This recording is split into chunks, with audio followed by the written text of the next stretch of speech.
क्या तुम्हारे पास गाड़ी है?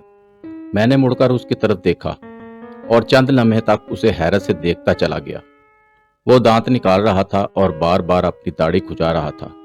पार्क में लोग चहलकदमी कर रहे थे, कुछ लोग हल्की हल्की जॉगिंग भी कर रहे थे। दोपहर मायूस होकर रुखसत हो रही थी और शाम धीरे धीरे मारगला की पहाड़ियों से नीचे सिरक रही थी। गर्म दोपहर के बाद इस्लामाबाद की शाम की अपनी ही खूबसूरती, अपना ही सुख होता है। मेरी बचपन की आदत है, मैं परेशानी या टेंशन में किसी पार्क में चला जाता हूँ, एक दो चक्कर लगाता हूँ और फिर किसी बेंच पर चुपचाप बैठ जाता हूँ। वो बेंच मेरी सारी टेंशन, मेरी सारी परेशानी चूस लेता है और मैं एक बार फिर ताज़ा दम होकर घर वापस आ जाता हूँ। मैं इस दिन भी शदीद टेंशन में था। मैंने पार्क का चक्कर लगाया और सर झुकाकर बेंच पर बैठ गया। थोड़ी देर बाद एक नीम ख्वांदा पश्तून किसी साइड से आया और बेंच पर मेरे साथ बैठ गया। उसे शायद बड़बड़ाने की आदत थी या फिर वो खामोश नहीं बैठ सकता था। चुनाचा उसने मुझे बार बार अंगेज करना शुरू कर दिया। वो कभी आटे की महंगाई का जिक्र करता था, कभी ट्रांसपोर्ट के किरायों का रोना रोता था और कभी लोगों के गैर इस्लामी लिबास पर तबसरे करता था। मैं थोड़ी देर उसकी लग़वियात सुनता रहा, लेकिन जब बात हाथ से निकल गई तो मैंने जेब से थोड़े से रुपए निकाले और उसके हाथ पर रख दिए। वो थोड़ी देर तक हैरत से नोटों को देखता रहा, फिर इसने कहका लगाया, नोट वापस मेरे हाथ पर रखे और बोला, आप लोगों का बड़ा अलमिया है, आप दूसरों को भिखारी समझते हैं। आपका ख्याल होता है आपके साथ अगर कोई गरीब शख्स बात कर रहा है तो उसका सिर्फ एक ही मकसद है, वो आपसे भीख लेना चाहता है। बाबू साहब, मुझ पर अल्लाह का बड़ा करम है। चौकीदारी करता हूँ, रोटी ऊपर वाला मालिक दे देता है और खर्चे के पैसे नीचे वाले मालिक से मिल जाते हैं। मैं बस आपको परेशान देखकर आपके पास बैठ गया था। मेरा वालिद कहता था, परेशान आदमी को हौसला देना बहुत बड़ी नेकी होती है। चुनाचा मैं जहां किसी को परेशान देखता हूं, मैं उसके पास बैठ जाता हूं। मगर आपने मुझे बेकारी समझ लिया। मेरी हैरत शर्मिंदगी में बदल गई और मैं उससे माफी मांगने लगा। वो हंसा और दाढ़ी खुजाते खुजाते मुझसे पूछा, क्या तुम्हारे पास गाड़ी है? मैंने चंद लम्हों तक उस वाहियात सवाल पर गौर किया और फिर जवाब दिया, हाँ, 3-4 हैं। वो बोला, तुमको पता है आजकल पेट्रोल की क्या कीमत है? मैंने हंसकर जवाब दिया, मुझे नहीं पता, ड्राइवर पेट्रोल डलवाता है। उसने कहका लगाकर कहा, और तुम फिर भी परेशान बैठे हो? मैंने हैरत से जवाब दिया, गाड़ी का परेशानी के साथ क्या ताल्लुक बनता है खान? वो संजीदा होकर बोला, बड़ा गहरा ताल्लुक है। क्या मकान तुम्हारा अपना है? मैंने जवाब दिया, हाँ, मेरा अपना है, बल्कि 3-4 हैं। वो मुस्कुराया और पूछा, क्या बीवी बच्चे भी हैं? मैंने फौरन हाँ में जवाब दिया। उसने पूछा, बच्चा लोग क्या करते हैं? मैंने जवाब दिया, बेटे अपना कारोबार करते हैं और बेटियां पढ़ रही हैं। उसने पूछा, और क्या तुम्हारी बेगम साहिबा की सेहत ठीक है? मैंने फौरन जवाब दिया, हाँ अल्हम्दुलिल्लाह, हम दोनों ठीक ठाक हैं। हमें अल्लाह ने मोहलक बीमारियों से बचा रखा है। वो बोला, और क्या खर्चा पूरा हो जाता है? मैंने ऊपर आसमान की तरफ देखा और जवाब दिया, अल्हम्दुलिल्लाह, खर्चे की कभी तंगी नहीं हुई। उसने कहका लगाया और मेरे बाजू पर अपना खुरदरा हाथ रखकर बोला, और बाबू साहब, आप इसके बाद भी परेशान है? आपने फिर भी मुंह बना रखा है। आपको पता है आप बनी इसराइल हो चुके हैं। मैं बेख्तियार हंस पड़ा और पहली मर्तबा इसकी गुफ्तगू में दिलचस्पी लेने लगा।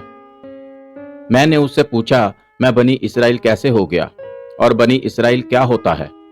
वो संजीदगी से बोला, आप अगर कुरान मजीद पढ़ें तो अल्लाह ताला बार बार बनी इसराइल से कहता है, मैंने तुम्हें ये भी दिया, वो भी दिया, मुल्क भी दिया, खेत भी दिए, दुश्मनों से भी बचाया, तुम्हारे लिए आसमान से खाना भी उतारा, बाग और मकान भी दिए, औरतें और बच्चे भी दिए और गुलाम और कनीज़ें भी दी, मगर तुम उसके बावजूद नाशुक्रे हो गए।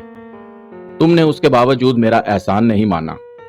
हमारे मौलवी साहब कहते हैं, सारी नेमतों के बाद भी जब कोई शख्स अल्लाह ताला का शुक्र अदा नहीं करता, वो उसके एहसान याद नहीं करता, तो वो बनी इसराइल हो जाता है और फिर अल्लाह ताला उसे बनी इसराइल की तरह जलील करता है। वो सब कुछ होते हुए भी सुकून और अमन से महरूम हो जाता है। और आप भी मुझे बनी इसराइल महसूस हो रहे हैं। आपके पास अल्लाह की दी हुई तमाम नेमतें मौजूद हैं, मगर आप इनके बावजूद बेंच पर उदास बैठे हैं। मुझे आप पर तरस आ रहा है। मुझे झटका सा लगा और मैं शर्मिंदगी और खौफ से उसकी तरफ देखने लगा। मैं अपने आप को पढ़ा लिखा और तजर्बाकार समझता था। बचपन से इस्लामी किताबें भी पढ़ रहा हूँ और आलमों की सोबत से भी लुत्फ अंदोज होता रहता हूँ। लेकिन आप यकीन करें, बनी इसराइल की ये थ्योरी मेरे लिए बिल्कुल नई थी। मैंने कुरान मजीद में जब भी बनी इसराइल के अल्फाज पढ़े, मुझे महसूस हुआ अल्लाह ताला नाशुक्रे और नाफरमान यहूदियों से मुखातब है। ये उन्हें अपने एहसानात याद करा रहा है।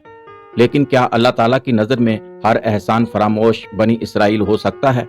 और क्या कुदरत इसके साथ वही सलूक करती है जो उसने बनी इसराइल के साथ वादी सीना और इसराइल में किया था? यह बात मेरे लिए नहीं थी। मैं अपनी जगह से उठा, इस अनपढ़ पश्तून के हाथ को बोसा दिया और पार्क से चुपचाप बाहर आ गया। मैं सारा रास्ता अल्लाह की एक एक नेमत याद करता रहा, उसका शुक्र अदा करता रहा और अपनी आस्तीनों से अपने आंसू साफ करता रहा।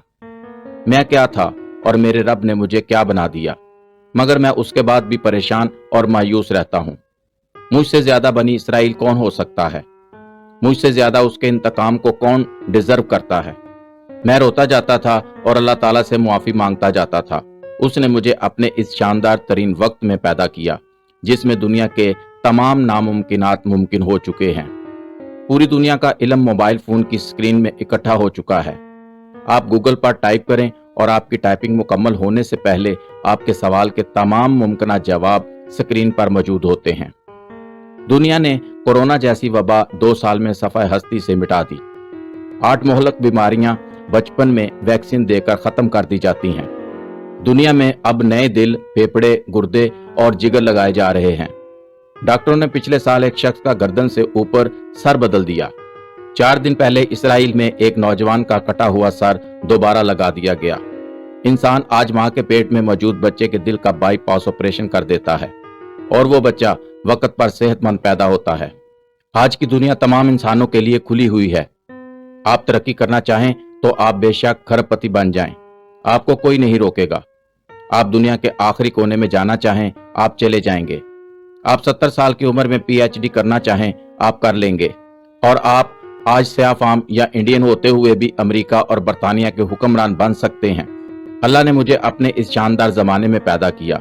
उसने मुझे हादसों और बीमारियों से भी बचाए रखा। उसने मुझे बेइंतहा रिज़्क भी दिया, औलाद की नेमत भी दी, इज्जत और शोहरत भी अनायत की, मुल्क और मकान भी दिया और खिदमत करने वाले लोग भी दिए और मुझे बेलौस दोस्तों से भी नवाजा। मगर मैं उसके बावजूद परेशान भी रहता हूँ और बेआराम भी। लिहाजा मुझसे बड़ा बनी इसराइल कौन है? मुझे बनी इसराइल से मुतल्लक आयतें याद आ रही थीं और मैं बार बार अपने आप से कह रहा था, तुम में और उन लोगों में क्या फर्क है? वो भी अल्लाह के एहसान भूल गए थे और तुम भी। वो भी नाशुक्रे थे और तुम भी। वो भी मजीद की दौड़ से बाज नहीं आ रहे थे और तुम भी। वो भी अल्लाह के नाफरमान थे और तुम भी। लिहाजा फिर तुम्हारे साथ वो सलूक क्यों ना हो जो बनी इसराइल के साथ हुआ था। वो सीना के सहरा में भटक भटक कर मर गए थे और तुम भी ख्वाहिशों, नफरतों और उदासियों के जंगलों में मारे मारे फिर रहे हो। तुम में और उनमें आखिर क्या फर्क है? मैंने अल्लाह से माफी मांगी, तौबा की और शिकवे को शुक्र से बदल दिया। आप यकीन करें, मैं उस दिन से एक मुकम्मल मुख्तलिफ इंसान हूँ। उदासी और परेशानी सर से बादलों की तरह गायब हो चुकी है और सामने वसी नीला आसमान और ताहद नजर फैला हुआ सब्जा है और अल्लाह ताला के मौजज़ों की ना खत्म होने वाली वादियां हैं। बेशक हम अल्लाह की कौन कौन सी नेमतों को जुटलाएंगे।